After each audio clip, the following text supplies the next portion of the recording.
This is from The Dinner, which is a story about the friendship of three women, Pam, Angela, and Kathy, who have got together to celebrate their 50th birthdays.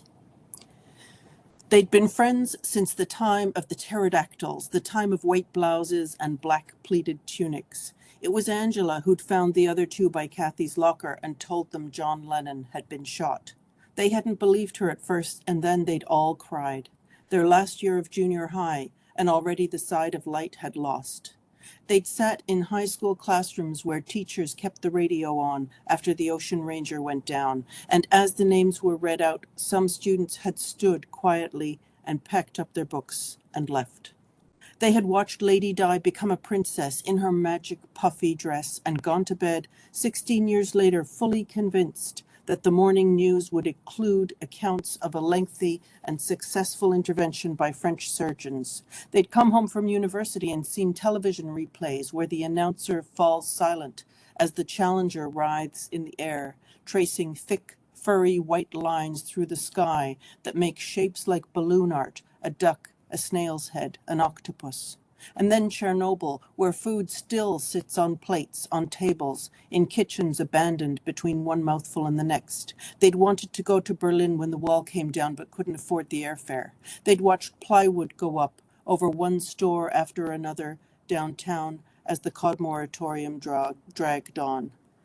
Angela had actually been there for the announcement, not long out of grad school, looking for a job in her field. She'd had part-time work at the hotel and had stood in her uniform with her back against the wall in the ballroom with Minister Crosby in case anyone signaled for a fresh jug of water. She'd heard the heavy, rhythmic banging on the door while the security guard spoke urgently into his walkie-talkie.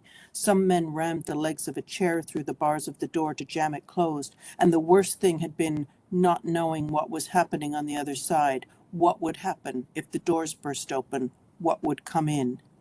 Pam was in labor when Timothy McVeigh set off an explosion at the Alfred P. Murrah Federal Building in Oklahoma City, detonating explosives in a truck he'd parked in a drop-off zone under the daycare.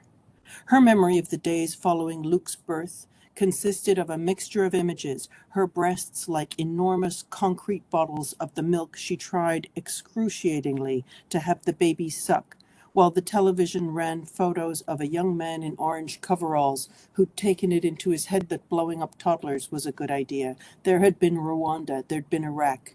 Indonesia had been laid low by a giant wave, and later came Japan's turn, the reactor leaking toxic crap all over the place and everything overheating, alarmingly, radioactively, but what had stayed with Kathy was a short clip of that wave traveling rapidly towards the right of the frame, devouring buildings, crops, cars, and a man riding a bicycle ahead of it on a road between two fields. He was riding as fast as he could, but the wave kept gaining ground. They were finishing their salad and using the rolls to wipe the dressing from their plates. Kathy had hesitated over the butter. "I went out for lunch yesterday," she said. "I used up some of my points." Morgan's departure was large and frightening, so Kathy spooned that worry out onto other things, managing a difficult staff member, tracking her points. Diffusing the bad thing meant it was everywhere, but in smaller quantities that you might be able to overlook.